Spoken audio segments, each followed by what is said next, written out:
Right, that was our Yoon Jung-min reporting on the national tasks to be tackled by the new administration. And as I mentioned earlier on Viewpoint today, we delve into the tasks related to foreign policy and economic stability. Now, Professor Kim, under the goal of building a country that contributes, to global peace and prosperity, is the task of seeking a complete and verifiable denuclearization of the Korean Peninsula. What are your prospects on this particular plan? Well, during the Moon Jae-in government, the term was called as complete denuclearization of the Korean Peninsula.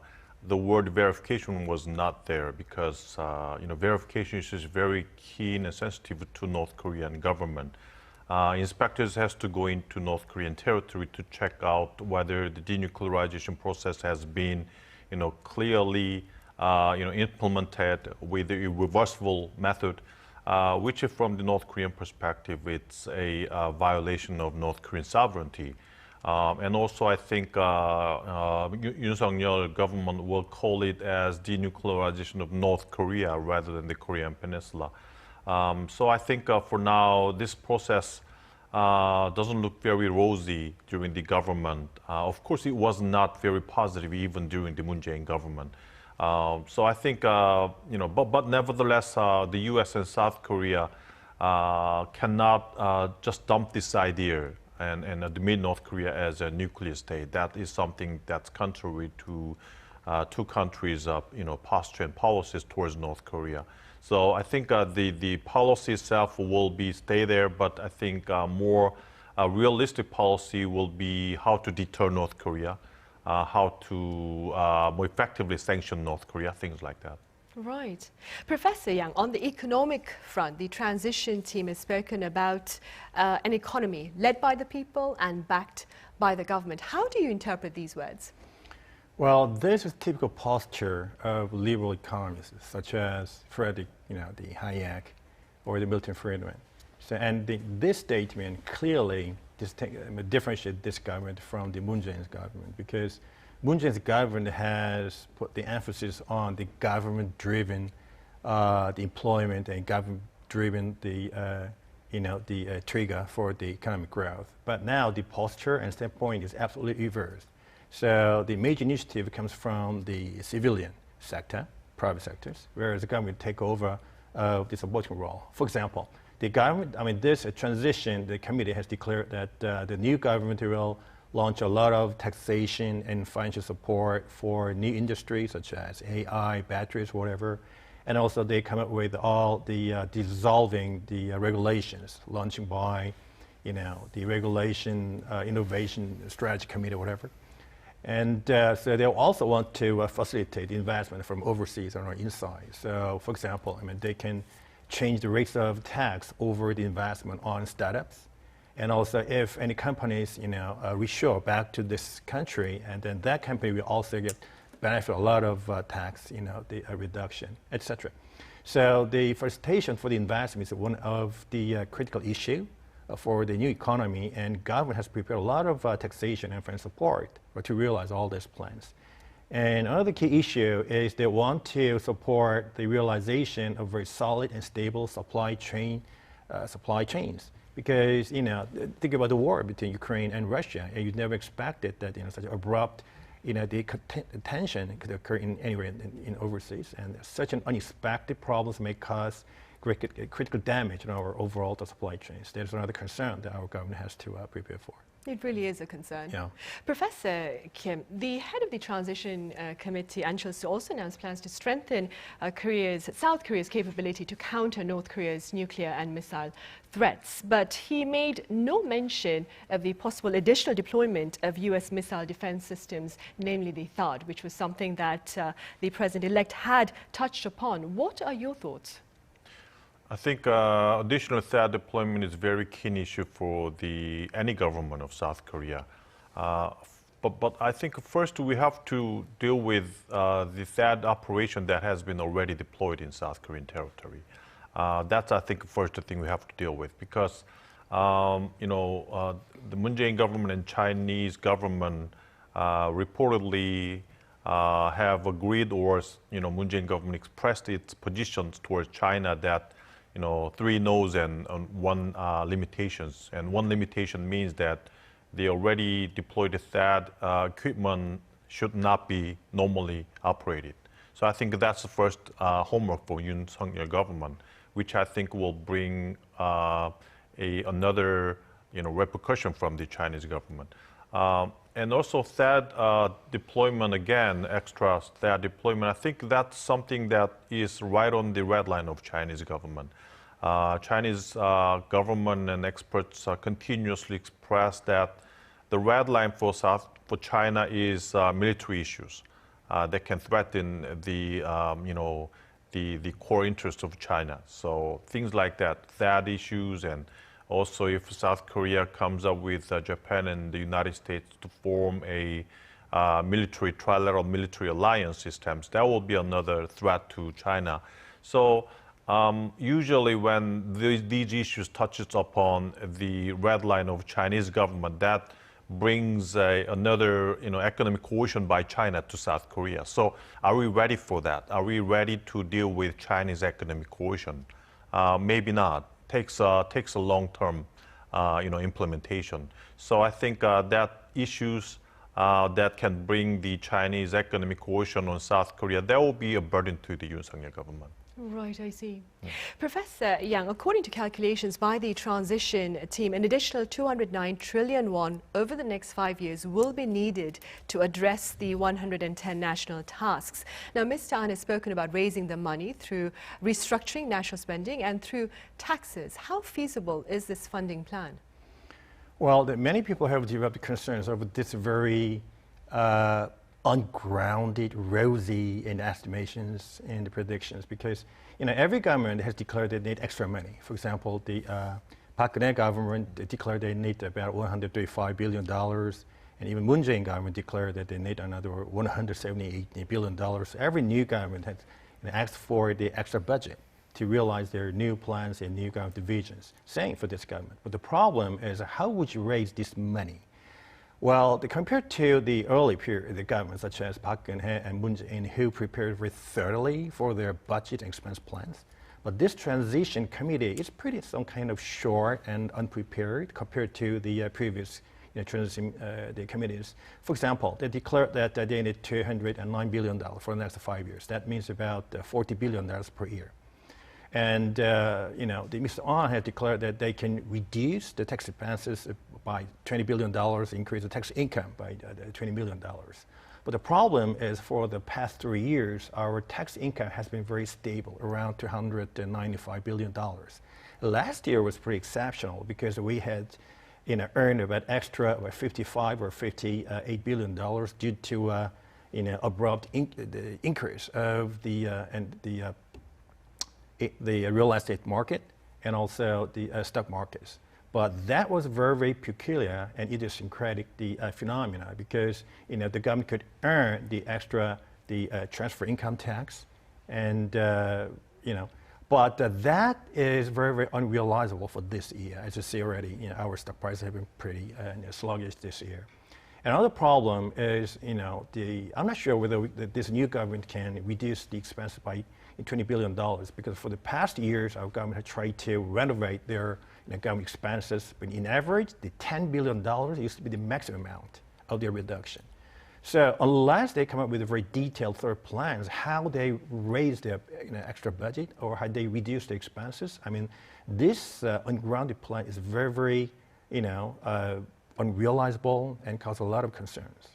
Right, so I suppose only time will tell then. Right, let's see what happens. Professor Kim, beyond the Korean Peninsula and keeping in mind the dramatic shift in international order amid Russia's warfare in Ukraine, how can the new government here perhaps play a more tangible role in promoting the peace and prosperity that it hopes to do so within its 5 years in office? I mean, there are always a lot of ways to contribute to promoting peace and prosperity in global community. The important thing is, can we do it, or is South Korea willing to do it? Because South Korean, national, capability is, in economic terms, GDP terms, is, number 10 in the world, and of course, geographically, we are, around the big powers. Right next to China, under the very severe U.S.-China competition. maybe South Korea can think of itself as still a weak country compared to those big countries competing each other. But I think on other important issues like global issues that are dealing with some significant values and interests, I think South Korea has to now speak out for the international community, and that has been something that has not been taken as a proper position for South Korea for many years. I think a motto for the Yoon Suk-yeol government's foreign policy is to make South Korea as a global pivotal state, which means that we have to speak and behave when we need to do that. So I think, at least speaking out about what is wrong about Russia and other countries, that's something, that needs to be done by South Korea from now on. Right, so there is great room for improvement on that in that particular arena then. And speaking about economic prosperity then, Professor Yang, the focus also appears to be on green growth. Now, as pledged during his campaign rallies, President-elect Yoon Suk-yeol will resume nuclear energy campaign here in the country, and plans are to export 10 nuclear reactors by the year 2030. What do you believe would be the broader implications of this particular initiative on the local economy? Well, humongous, because I read a very interesting article about the impact of nuclear energy on the overall industry. And the report says that the nuclear power has the greatest value as compared to other sources of energy, such as renewable energies or the carbon energies. But the problem is the image of the carbon, the energies has become so bad. I mean, in the last government, it's like the image of the automobiles. The automobile used to maintain the image of symbol as the liberty, but now the automobile has become the symbol of environment damages. So, I mean, I think this government needs to take care of the parallel approach to take care of both of nuclear power generations and also renewable energies, because renewable energies cannot be ignored. I mean, you may have heard about the RA100. That means the big, large companies need to acquire their energy sources from the renewable energy by 100% by 2050. Well, that is the voluntary campaign launched by some, the private sectors. But unless the large companies have come to realize that the vision is really, really tough for them to export their products or to increase their or the customize their or the their images to the public. That's a big, big concern for the companies. But in the public sector, again, nuclear power generation has taken about 30% in our power generations as of 2016, and the ratio has probably been down about 23% in 2018. But it came back up to 30%. A couple of years ago. So that means even the Moon Jae-in government has approved at the minute that they cannot help depending on nuclear power to take care of all the power consumption in this peninsula. So my point is, well, President-elect Yoon is very, very correct and very brilliant to take care of both approaches, for both of the nuclear and also, but my point is we cannot ignore the importance of renewable energies and new energies such as hydrogen. Right, we can't. Right. Professor Kim, moving forward, on the diplomatic front, if all goes according to plan, President-elect Yoon Suk-yeol will meet with his U.S. counterpart Joe Biden less than 2 weeks entering office, because the meeting is planned for May 21st. What look to be the implications of this upcoming summit as South Korea hopes to play a greater role in the international arena? It seems like, many diplomatic policies resemble what has been under the Lee Myung-bak government. At that time, the slogan was Global Korea. I hope that is not exactly the same, but I think a major two issues are there about the summit meeting. First one is how can two countries, coalesce with each other on North Korea policies? The problem for Moon Jae-in government's North Korea policy and its coordination with the United States was that they could not agree about the threat perceptions. I mean, Moon Jae-in government was thinking of North Korea as more as a partner to deal with, to have a dialogue with. But Joe Biden and the United States per se was thinking that U.S.-South Korea alliance has to be, targeting more of China, about the China issues rather than North Korea issues.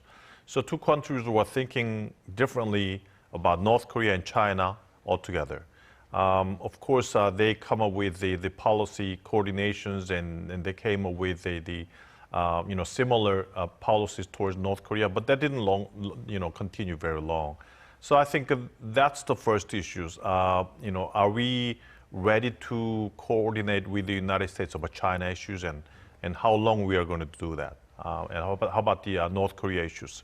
The Yoon Suk-yeol government is thinking that the North Korea policy and North-South relations should be normalized, which means that denuclearization should be implemented and progress so that the relationship will develop into the future. And how can we coordinate these kinds of policy platform with Joe Biden's thinking about North Korea? That's the first one. And about the China issues, many tricky issues are there. The U.S. hopes that South Korea become a full-fledged member for its Indo-Pacific strategies. Of course, it doesn't mean that we can easily become a member of Quad, but how can we become a member for the Indo-Pacific strategies? I mean, are we willing to go out to Taiwan Strait if there is any kinds of conflict there, to fight a war for the United States side? That kind of issue is something we have to coordinate with the United States. Right, a lot of thought will be necessary then.